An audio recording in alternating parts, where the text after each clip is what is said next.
Hola Andrés, Hola Doc, ¿cómo está? qué puntualidad, pibe, qué grosso. No, perdón, pero no voy a poder estar presencial, Doc, porque recién salgo del dentista. No, está bien, por favor. Sí, no, pero en realidad presencial no es ninguno. Vos sabés que yo no sabía eso, Bueno, eh, pero porque Matías no me había comentado que era presencial, yo daba por sentado que era por Zoom la clase, y bueno, yo ya había organizado mis cosas para darla desde acá, desde casa, y continuar acá en el cerro, ¿viste? Si me tenía que ir hasta el hospital era un caos. ok, ok, Me quedé ok. hace un rato recién, así que bueno. Ah, ahí le escribo entonces porque estaban hablando los chicos de que, No, sí, por eso Matías mandó el que por link, ahí.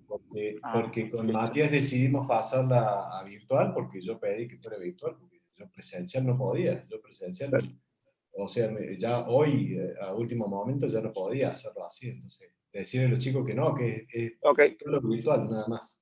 Ujú. Sí. Ahí le escribo, Doc. ¿Todo ¿Tuviste, bien? tuviste el dentista, Andreu? Sí, sí, me tenía que hacer ver la boca porque hacía un montón que no iba y el dentista justo es un amigo mío, así que nada, le Ah, dije que, que hoy aproveche posguardia y me dé un turno que no sea el boludo. Así que claro. nada, ya está. Bueno, muy bien. Yo voy a dar, acá vamos a terminar, te digo, 5 menos 10. No, 16 bueno, horas. Porque yo me tengo que ir rápido. Tengo paciente a las 5 en el cerro. O sea, tengo que ir de mi casa al cerro y para atender el primer paciente a las 10 de la mañana. A las ok, 4 de la tarde. ok. Eh, Así que, bueno, la Leti me estaba escribiendo que no podía asistir, que se iba a conectar solamente. Bueno, ¿ves que Sí, sí, estamos todos sí, acostumbrados a virtual, viste? totalmente, sí, sí, Es sí, así. sí. Aparte entendieron, digamos, como que teníamos que ir ahí al UCBC a esta hora, así que No, no. más vale. Aparte es incómodo el horario. Totalmente, sí, sí. Y la verdad es que la única concurrente a las clases de la Tecnicatura es Lucía, eh, y es la única alumna, ¿viste? Claro, Entonces tenemos que darle clase solo para ella, ¿viste? Es, claro. es complejo el tema. Así que bueno, veremos qué pinta. ¿Qué te hicieron? ¿Te hicieron bolsa la jeta? No, me encontró bastante bien, Doc, me puso contento también. Porque le digo, no sabe la cantidad de café que estoy tomando al día. O sea, me tomo, no sé, 2 litros de café al día. No tomo Yo agua, tomo también. café. Yo me estoy abusando con el café. Ujú, Realmente es impresionante. Está tremendo el tema. ujú. Está tremendo el tema del café. Es una tentación tenerlo ahí todo el tiempo. Tomo mucho más café del que me gustaría. Ahí está Proti. Sí. Hola Proti.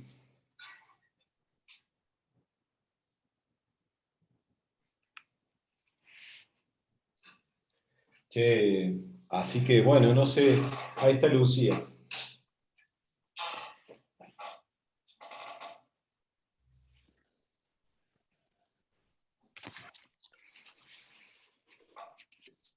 Hola Lucía, ¿cómo estás? Hola, ¿todo bien usted? Bien, bien. Acá se han sumado, Hoy somos varios. para hacer bulto se han sumado los residentes de cardiología. Los utilizaron para hacer bulto, te digo. Sí, me contaron. Que no se sientan especiales por esto. Sí, chicos, bueno, voy a hablar de síncope. En realidad esto lo saqué de una vieja clase, eh, que le modifique pocas cosas en realidad, porque en realidad cuando te pones a ver la literatura sobre el síncope vasovagal, eh, en realidad hay como una época de oro, digamos, que fue finales de los 90 principio de los 2000 como hasta el 2005, y después de eso es una repetición de lo mismo. Si ustedes ven los nombres que se mencionan digamos, como expertos en TIL test, son tipos más viejos que yo, y se repiten los mismos nombres. Robert Sheldon, que es un canadiense, es muy piola. David Bendit. Bendit sale en todo, en las guías, en todo, sale como yo les diría, figura siempre como, digamos, como coautor en todas las cosas esas. Bueno, les voy a compartir pantalla.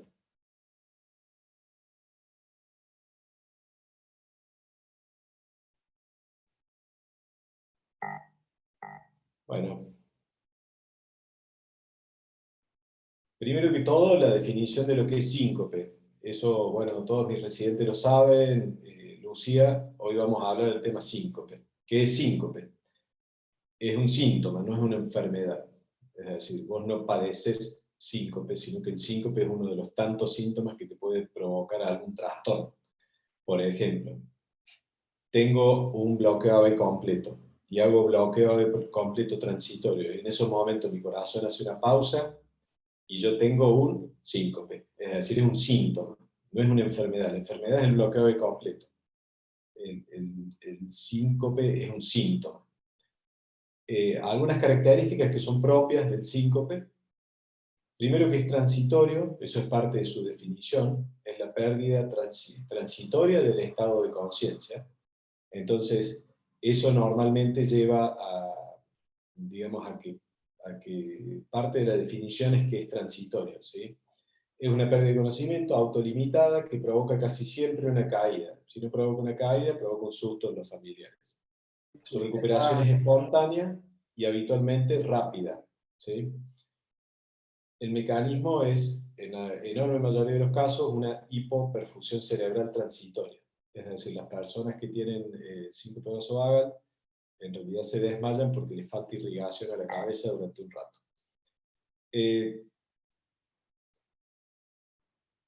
Perdón, me fui. Ahí voy. Bueno, no sé qué hice, chicos. Aguantenme un segundito. Apreté cualquiera, perdón. Se me cerró el PowerPoint, vos sabés.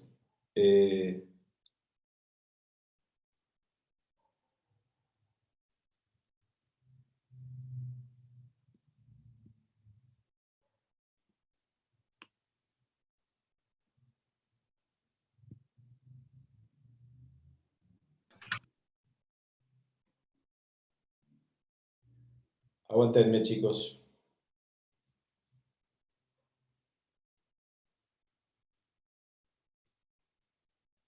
Che, qué quilombo que se me hizo. Por Dios.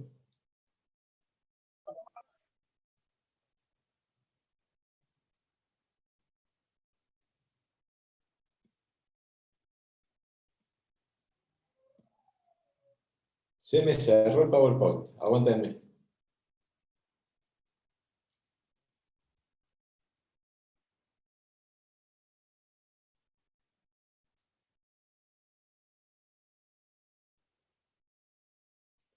Ahí estamos. Sí, ahí se ve. ¿Me ven ahí, chicos? Sí, Sí, se Doc, ve. se ve. Bueno, verdades sobre el síncope. 40% de la población general, entre 30 y 40% de la población general va a tener por lo menos un episodio en su vida. Es decir, a todos, casi todo, un montón de gente nos va a tocar de tener una lipotimia. Yo la tuve cuando entré a la primera cirugía en el Hospital San Roque, cirugía de hemorroides. No sé si era por lo desagradable o por qué, pero bueno, esa fue mi única lipotimia fuerte en mi vida. 1 a 6% de los ingresos a hospitales son por síncope. 10% de las caídas en ancianos son por pérdidas de conocimiento. Y 6% de esas caídas resultan en complicaciones mayores que pueden ser fracturas o accidentes en vehículos. Y el 29% tienen lesiones menores, cortes, moretones, como estamos acostumbrados a ver en la guardia. La clasificación, perdón chicos, esto es un repaso, ¿sí? Clasificación de pérdida transitoria de pérdida de conocimiento, de pérdida transitoria de conocimiento. Los episodios pueden ser lo que se llaman meramente sincopales, y ahí están el neurocardiogénico, que ahí está el síncope vasovagal, los ortostáticos por hipotensión, arritmias cardíacas, enfermedad cardíaca estructural o cerebrovascular. Esto es una clasificación grosera. Y hay pérdidas transitorias de conocimiento que se las menciona porque es útil tenerlas en la cabeza, que son las crisis no sincopales, con pérdida aparente de conocimiento o sin pérdida de conocimiento. Es decir, situaciones en las cuales verdaderamente no hay una pérdida de conocimiento, sobre todo los ataques de conversión, digamos, gente que tiene enfermedades psiquiátricas, digamos. Pero puede haber pérdida transitoria del conocimiento de origen no sincopal. Bueno, yendo a las causas del síncope, lo que se llama síncope neurocardiogénico, síncopes reflejos, son, el principal es el desmayo común o la crisis vasovagal. La hipersensibilidad del seno carotidio, en la cual, bueno, ya saben, hay receptores de la carótida que actúan de manera exagerada, son pacientes que suelen tener síncope al girar la cabeza o al usar collares apretados, que ya casi no ocurre, eso antes la gente usaba corbata y se desmayaba más, me parece por eso. Y ahora no, prácticamente no se ve muy poco. Los síncopes situacionales, síncope de la tos, síncope de estimulación gastrointestinal, sea de la manera que sea, post-miccional o post-ejercicio, que a veces lo vemos en las ergometrías, ¿vieron? Por ahí nos pasa una persona joven que hace un esfuerzo súbito en una ergometría y termina haciendo una reacción vasovagal, cada tanto lo vemos. Y la rara neuralgia del glosofaringeo, que nunca he visto un caso en mi vida. El ortostatismo, y ahí me quiero detener un poco porque acá hay una mezcla con cosas muy clínicas, digamos, de lo que son los síndromes de falla autonómica. En una época, cuando yo hacía los TIC test, junto con eso hacía los tests de nervación autonómica que me pedían los neurólogos, que era una pesadilla, que era medir la variación, hay unas fórmulas para ver la variación del RR con la respiración, con la maniobra de Valsalva, es decir, todos signos que si están alterados te pueden sugerir denervación simpática o parasimpática, denervación simpática principalmente. Con esos test vos lo conectás al electro al paciente, lo haces respirar hondo, soltar el aire, hondo, soltar el aire y ves la variabilidad del RR. Entonces, si no tiene variabilidad del RR y la frecuencia está fija todo el tiempo, bueno, es posible que esté denervado. A eso se asocia muchas veces digamos, la hipotensión postural, digamos, pacientes que están denervados y tienen hipotensión postural.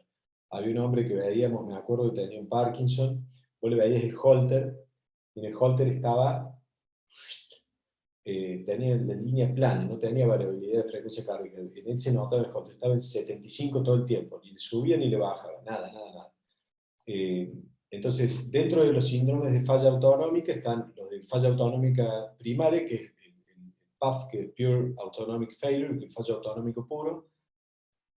Es digamos, la hipotensión postural suele ser una falla que los pacientes que tienen atrofia multisistémica pueden sufrir, y también puede haber enfermedad de Parkinson con falla autonómica. Y la falla autonómica secundaria, bueno, ya por denervación de otro tipo, diabetes, amiloidosis, alcohol.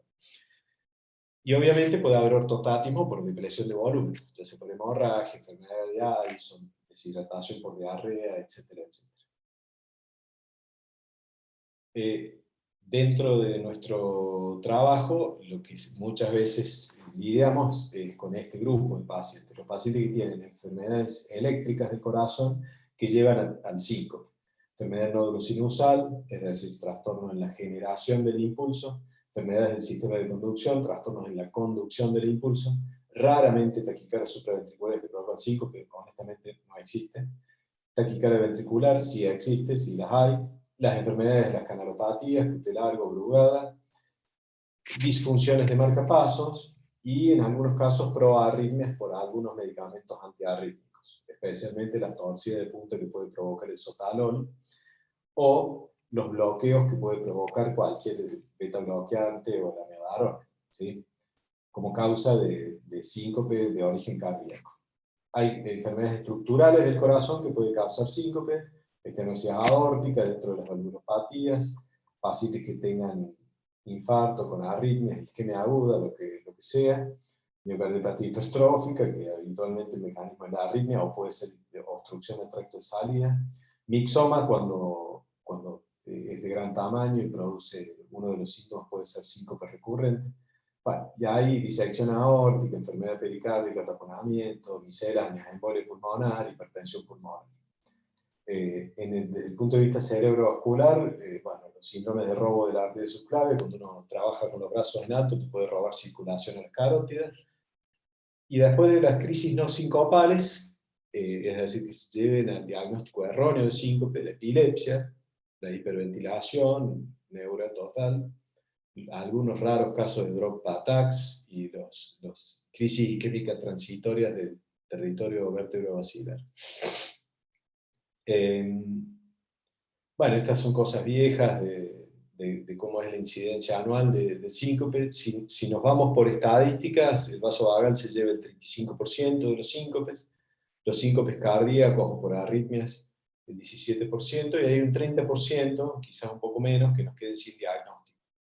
Eso ha sido objeto de estudios en algunos momentos, y se sabe que aquella persona que luego de una evaluación exhaustiva no le encontramos la causa del síncope, muy probablemente tenga una causa benigna porque el pronóstico es excelente, ¿sí? El principal predictor de pronóstico en pacientes con síncope es la presencia de enfermedad cardíaca, en términos generales duplica el riesgo, y los marcadores de buen pronóstico son que sea joven, sano, que su electrovasal sea normal, que la historia sugiera síncope vasovagal, y encima si tiene hipotensión postural ya está seguro. Y que el síncope sea de causa desconocida luego de una adecuada evaluación, y eso no está bien definido qué es una adecuada evaluación, pero diría que para los parámetros que tenemos en el hospital sería poco probable que una persona tenga un síncope de causa grave y que no le hayamos encontrado nada, aunque nos ha ocurrido antes. Entonces, en teoría eso es de buen pronóstico. El síncope vasovagal, bueno, acá tenía un caso para presentar, pero me parece que no hace falta. En esta tenía un video, en realidad, del hombre desmayándose en el TIL test, pero no sé qué me pasó, se me borró el video, no sé qué pasó, no encontré el link. Entonces, el síncope vasovagal, también llamado síncope neurocardiogénico, es una pérdida transitoria del estado de conciencia y del tono postural. Es una forma de disfunción del sistema nervioso autónomo, ¿sí? Quienes tienen síncope vasovagal tienen por lo menos momentos de alteración del equilibrio del sistema nervioso autónomo. Bueno, esto es viejazo. Acá les doy como una especie de clasificación de las disautonomías, digamos. Les aclaro que este era un tema que me interesaba hace muchos años y al cual lo dejé completamente. Los pacientes con intolerancia ortostática, ahí están incluidos los pacientes que tienen los síncopes reflejos, es decir, el síncope vasovagal, el síncope de la tos, de la defecación.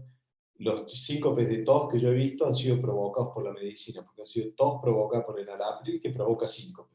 Los 2-3 casos que he visto de tos incoercible que provocaba desmayos, sobre todo en gente obesa, esa gente que cuando tose se le mueve la panza para arriba, ¿sí? Eso se desmaya cuando tose. La hipersensibilidad del cerebro carótido, es decir, los síncopes reflejos son el neurocardiogénico, vasovagal, el de la tos, el situacional, digamos, y el de hipersensibilidad del seno carótido. Otro trastorno autonómico es lo que se llama POTS, que es el Postural Orthostatic Tachycardia Syndrome. Este es un trastorno raro, más común en mujeres, en el cual cuando se paran se ponen taquicárdicas y son muy difíciles de tratar y andan muy mal. Hay un estudio sobre ivabradina que les voy a mostrar una plaquita al final, que ahora publicado hace poquito, que muestra un resultado que es sorprendente para mí.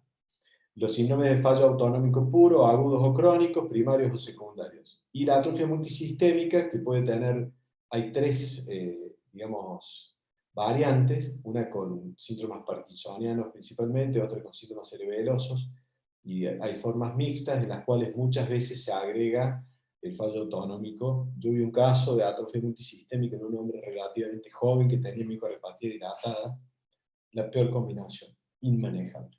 Inmanejable porque no había forma de tratarlo con diuréticos, tenía hipotensión postural inmanejable, le pusimos medias elásticas, fue de terror, realmente es la peor combinación. Son pacientes muy difíciles de manejar. Los neurólogos no nos mandan muchos de esos. Bueno, los síncope reflejos fueron descritos hace un montón por Sir Thomas Lewis, y bueno, la fisiopatogenia en general, bueno, esto ya lo hablé un poco, es que en teoría, y vamos a ver, esto es del año del pedo, por supuesto, pero ya sea por activación simpática exagerada, es decir, o por hipovolemia, hay activación de aferentes ventriculares que tienen que ver, digamos, que vienen del ventrículo, y a nivel de tronco cerebral ejercen dos acciones. Una es la contrarrestada del aumento del tono simpático con la consiguiente bradicardia, y paralelamente la supresión simpática que lleva a la vasodilatación a la hipotensión, y esto lleva al síncope. Es decir, característicamente los pacientes que tienen síncope vasovagal tienen una descarga adrenérgica previa, es decir, siempre hay una descarga adrenérgica. Veo sangre, me impresiono, plum, me desmayo. Me puteo con alguien y libero adrenalina, se me baja la presión. Me roban en la calle, corro fuerte, lo persigo al choro, y cuando se me pasa eso, me siento, se me baja la presión, me transpiro todo, me pongo pálido, y si me paro, me desmayo. Es decir, habitualmente así son los síncopes vasovagales, es decir, tiene una secuencia en la cual hay una descarga adrenérgica que lleva a una hipotensión.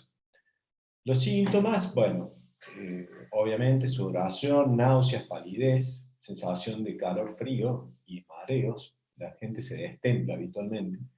La pérdida de conciencia, muchas veces, ya lo han visto en los tilt test ustedes, chicos, pueden tener movimientos tónicos o movimientos tónico-clónicos. Se puede acompañar de relajación de esfínteres. Y los desencadenantes claros son la de los militares, posición de pie, emociones, dolor, ejercicio abrupto, comida copiosa, aviones o venopunción.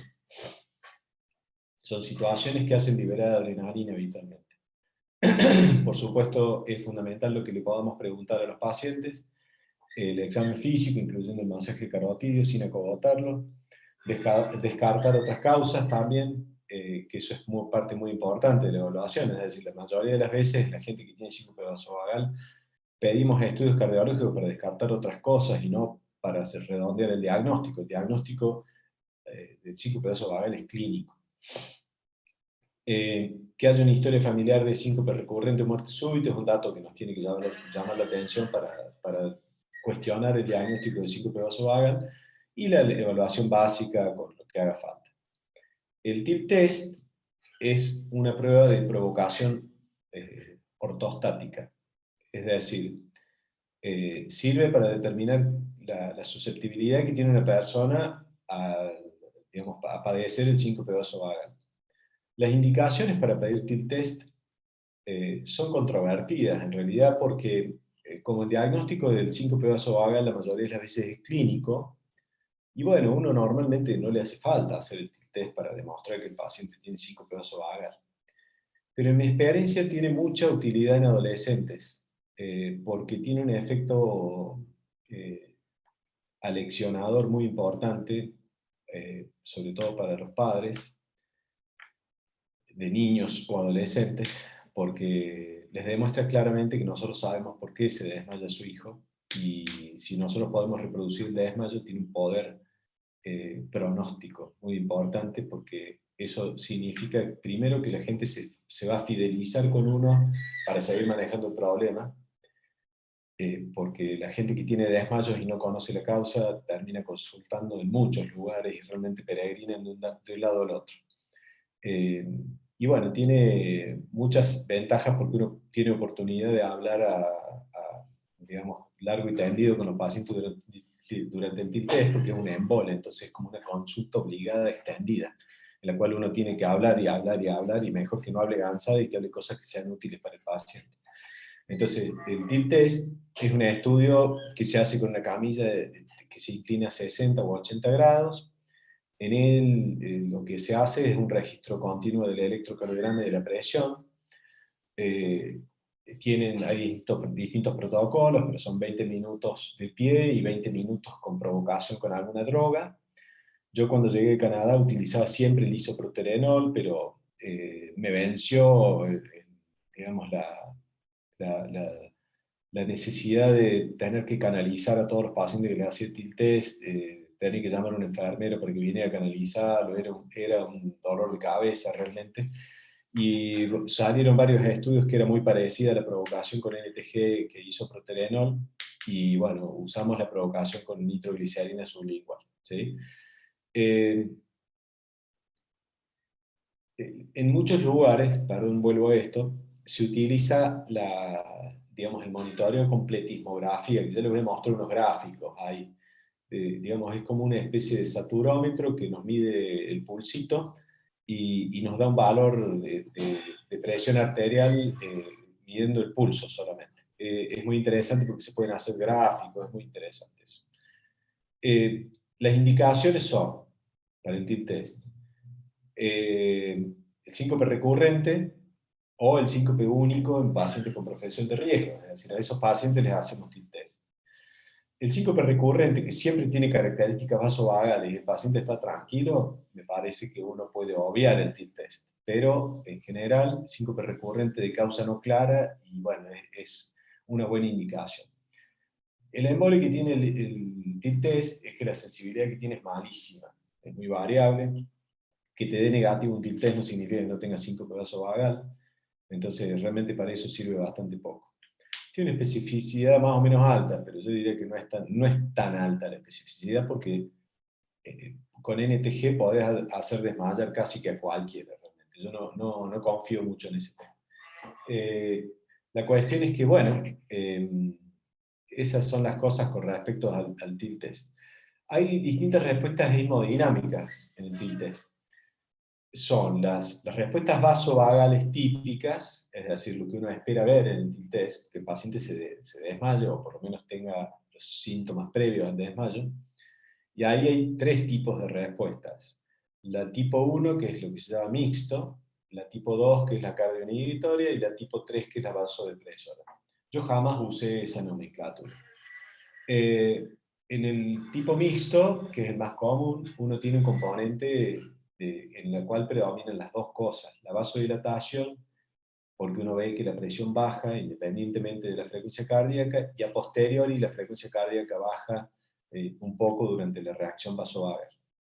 El tipo vasodipresor es algo que suele ser una respuesta más inespecífica y muchas veces ocurre en respuesta a la NTG, es decir, el paciente está parado, se empieza a sentir para la miércoles, te dice que se siente mal, vos le tomás la presión está más baja y la frecuencia cardíaca no se le mueve nada. Es una respuesta que roza lo inespecífico para mí, pero de todas maneras está descrita como una respuesta, digamos, positiva, como para considerar un TIL test que es positivo.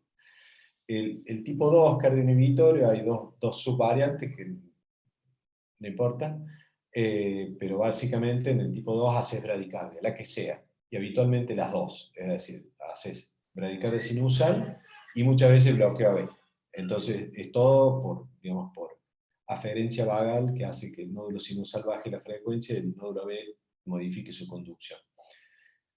La otra respuesta que puede haber el TIL test es la respuesta disautonómica, que ya les voy a mostrar, pero básicamente sin cambio de la frecuencia cardíaca y con caída progresiva de la presión. El hombre que tiene, o la persona que tiene una disautonomía, habitualmente no acelera la frecuencia cardíaca al ponerse de pie, y la presión arterial va bajando progresivamente.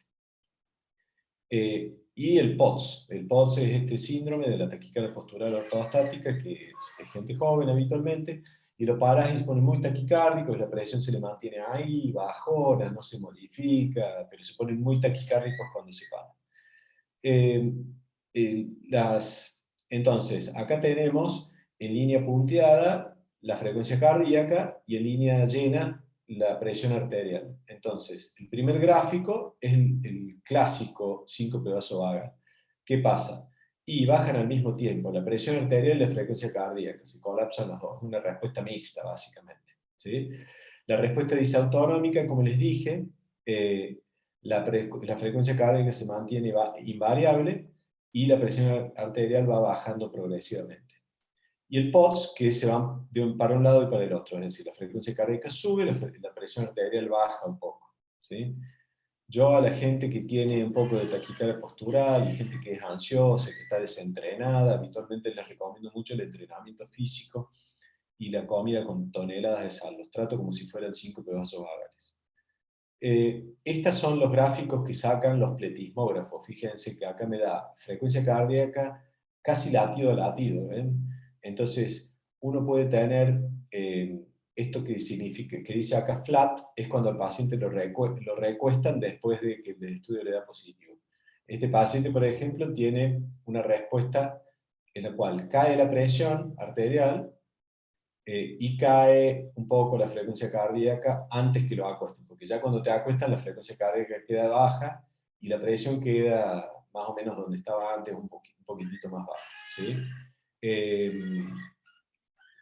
Bueno, acá hay otro ejemplo de un vasodilatador en el cual la frecuencia cardíaca no cae tanto. Este es una cardioinhibitoria porque cae la frecuencia, cae la presión, cae todo, está bastante fierito esto. Esto es lo mismo, claro, esto es lo mismo. Acá te da la línea de la presión sistólica de astólica, ¿ves? Y esto es latido, los pletismógrafos son bárbaros para eso. Te permite observar las curvas mucho mejor. Y esto es una vasodepresora, ¿ves? Es decir, el paciente vos lo subís, se pone taquicárdico, y la presión arterial le va bajando, le va bajando, le va bajando, hasta que lo hicieron acostar y ahí le subió la presión. ¿Ven? Entonces, eso es lo que se ve habitualmente. Perdón por los gráficos viejos y asquerosos, pero valen porque son interesantes y están buenos.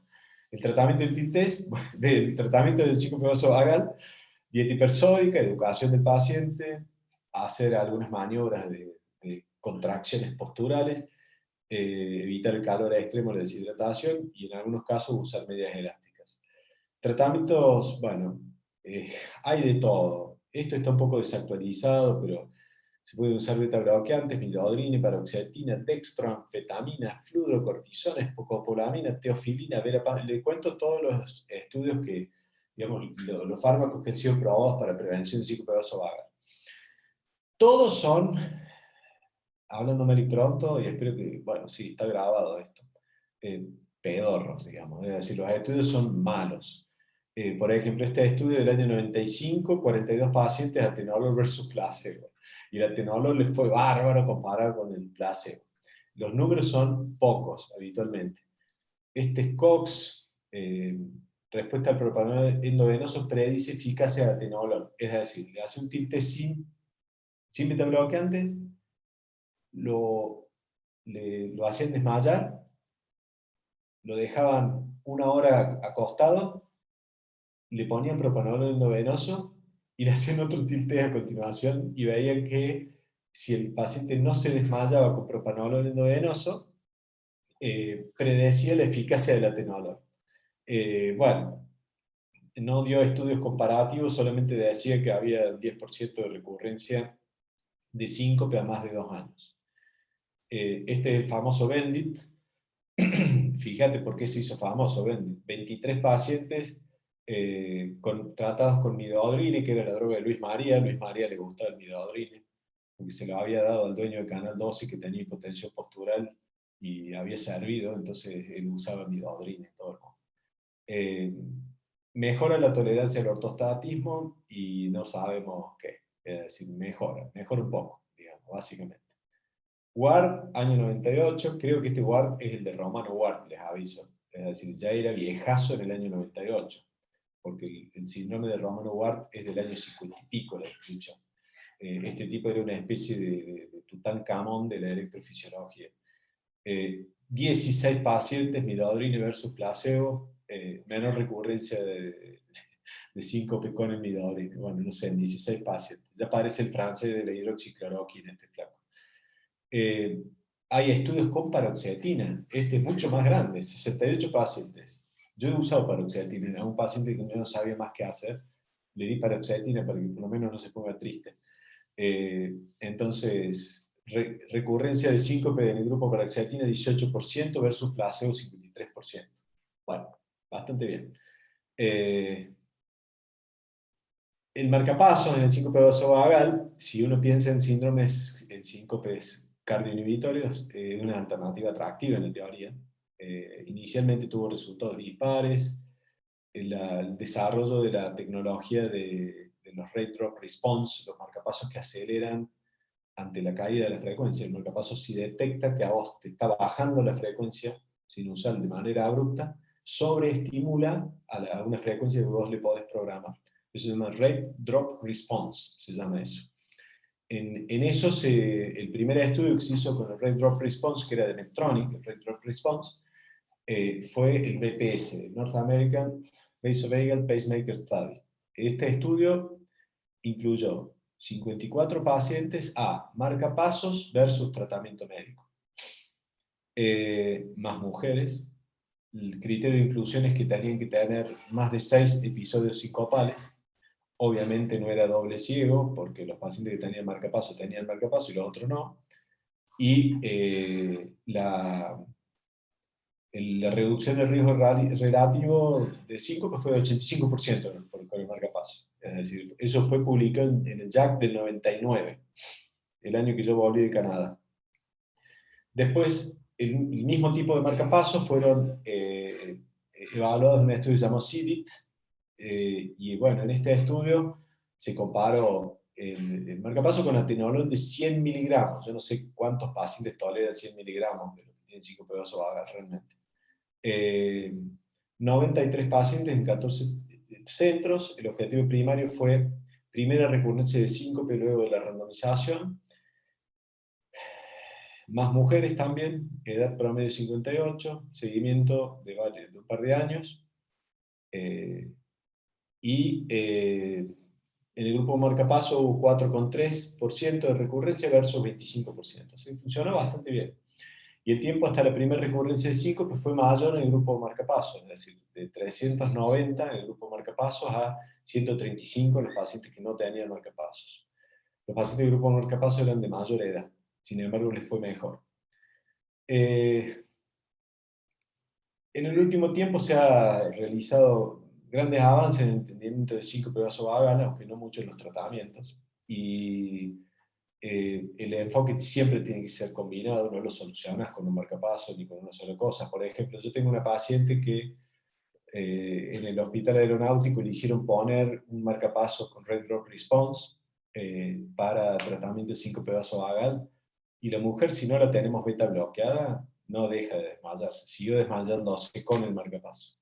Es decir, que hay que encararlo de una manera importante. Y esto es el brief, el abstract del estudio este que se hizo, la ivabradina. Chicos, mujeres principalmente con niveles altos de norepinefrina a la frecuencia alta y con baja calidad de vida, que tienen el POTS, síndrome de taquicardia postural ortostática, que le dan un mes ivabradina. Después de la ivabradina tienen menor frecuencia cardíaca al pararse y menores niveles de norepinefrina, que no sé cómo lo midieron, pero bueno. Entonces, el estudio demostró que la ivabradina disminuyó significativamente la frecuencia cardíaca comparada con placebo y el cambio en la frecuencia cardíaca de acostado a parada. Comparado con el placebo, la ivabradina mejoró significativamente el funcionamiento físico y social de los pacientes. Y la norepinefrina disminuye el incremento de norepinefrina que hay cuando nos ponemos de pie. ¿Sí? no sé cómo lo medimos, no lo medí, no, lo vi ahora hurgando cositas para esto, a ver si encontraba algo lindo, pero bueno, encontré esto que es para, no es para síncope vasovagal, pero es para taquicardia postural ortostática. Chicos, preguntas, lo que ustedes deseen. Yo estoy más bien rápido hoy, como vieron.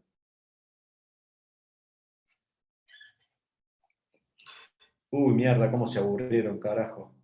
Che, Lucía, ¿cómo estás? ¿Entendiste lo que es el tilt test? Sí, te entendió de 10. Se entendió bien, ¿no?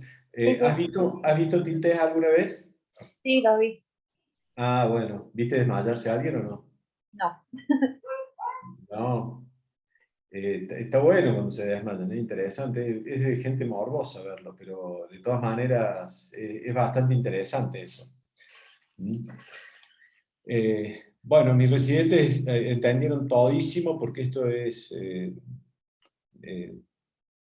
demasiado leve para ustedes. Gracias por estar, chicos. Gracias por estar a todos. Gracias a Eh, usted, Doc. Bueno, gracias por la clase, Doc. los libero rápidamente. ¿Eh? Muy bien. Hasta luego. Les dije que no iban a aprender nada con esto.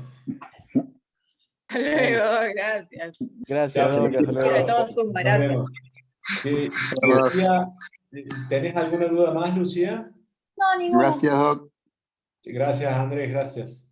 Sí, bueno, entonces nos veremos la próxima. Les mando un gran saludo. Abrazo. Chao, chao.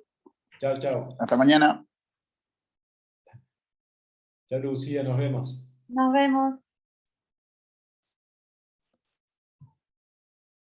Hola Andrés, gracias.